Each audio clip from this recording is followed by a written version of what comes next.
High command ಅದಕ್ಕೆ ಒಪ್ತಾ ಇಲ್ಲ. ಯಾಕಂದ್ರೆ ಅಲ್ಲೇ ಡಿ ಕೆ ಶಿವಕುಮಾರ್ ವ್ಯಕ್ತಿತ್ವ ಅಪಮೂಲ್ಯ ಆಗ್ತದೆ. ಅವರು ಇನ್ನೊಬ್ಬ ಉಪಮುಖ್ಯಮಂತ್ರಿ 2ನೇ ನಂಬರ್ ಅವಧಿ ನಾವು 2ನೇ ನಂಬರ್ ಮಾಡ್ತಾರೆ ಅಂದರೆ ಆ ಭಯದಿಂದಾಗಿ ಅವ್ರು ಇನ್ನೊಬ್ಬರು ಉಪಮುಖ್ಯಮಂತ್ರಿ ಬೇಡ, ನಾನು ಅಧ್ಯಕ್ಷನಾವಂತ ಅವ್ರು. ಯಾಕೆ ಅಧ್ಯಕ್ಷರು ಅದಾರ ಅಂತೇಳಿ ಜನ ಅವ್ರ ಜೊತೆ ಕೂಡ್ತಾ ಇದ್ದಾರೆ, ಜನ ಬರ್ತಾ ಇರ್ತಾರೆ. ಮತ್ತು ಅಧ್ಯಕ್ಷರ ಸಾಮಾನ್ಯ ಒಬ್ಬ ಸಚಿವ ಆದ್ರೆ ನನಗೇನು ಬೆಲೆ ಇಲ್ಲ ಅನ್ನೋದು ಅವರೊಂದು ನಂಬಿಕೆ ಮತ್ತು ಸಚ್ಚನೂ ಹೋಯ್ತದೆ ಭಾಳಷ್ಟು. 2 ನಂಬರ್ ಯಾರಂದ್ರೆ ಸಟ್ಟನೆ ಇವತ್ತು ಏನು ಹೇಳ್ಬಿಡ್ತೀವಿ, ಡಿ ಕೆ ಶಿವಕುಮಾರ್ ಅಂತೇಳಿ ಪ್ರತಿಯೊಂದು ಫಂಕ್ಷನ್ದಲ್ಲಿಯೂ ನಮ್ಮ ಸಿದ್ದರಾಮಯ್ಯ ಜೊತೆಗೆ ಅವ್ರ ಫೋಟೋ ನೆಕ್ಕಿ ಇರ್ತದೆ.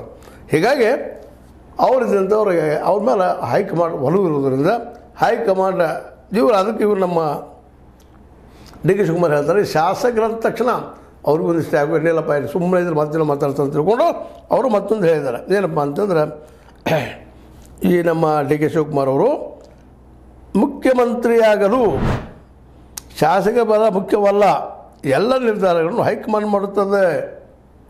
ಇಲ್ಲ ಇದು ನೋಡ್ರಿ ಇದ್ದಿದ್ದು ಮುಖ್ಯ ಸಮಸ್ಯೆ. ಶಾಸಕರನ್ನು ಬೇಕಾಗಿಲ್ಲ ನನಗೆ ಮೆಜಾರಿಟಿ ಆಗೋದೇ ಇಲ್ಲ ಅನ್ನೋದು ಅವ್ರಿಗೆ ಕನ್ಫರ್ಮ್ ಅದ. ಅದಕ್ಕೆ ಶಾಸಕರನ್ನು ಬೇಕಾಗಿಲ್ಲ, ಹೈಕಮಾಂಡ್ ಹೇಳಿದ್ದು ನಾವೆಲ್ಲ ಕೇಳಬೇಕು, ನಾನು ಕೇಳಬೇಕು, ಅವ್ರು ಕೇಳಬೇಕು, ಈ ಒಂದು ಹಠವನ್ನು ಹೇಳ್ತಾರೆ.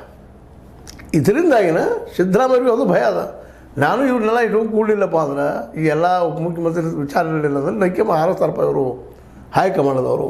ಅದಕ್ಕೆ ಅವ್ರು ಏನು ಮಾಡಿದಾರಪ್ಪ, ಶಾಸಕರ ಬೆಂಬಲ ಜೊತೆಗೆ ಭಾಳಷ್ಟು ಸಚಿವರೆಲ್ಲ ಇವರು ಸೀನಿಯರ್ ಇರೋದ್ರಿಂದ ಅವ್ರಿಗೂ ಅನುಕೂಲತೆಗಳು ಹೆಚ್ಚು ಮಾಡಿದ್ರಿಂದಾಗೆ ಅವರೆಲ್ಲರೂ ಇವತ್ತು ಸಿದ್ದರಾಮಯ್ಯ ಜಯ ಅನ್ನುವಂಥ ಪ್ರಸಂಗ ಅದ.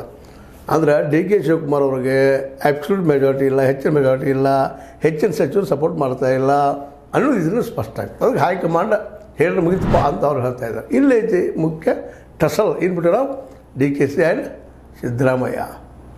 ಹೀಗಾಗಿ ಮತ್ತಿದು ಯುದ್ಧ ಶುರು ಆಗೋದು. ಬಟ್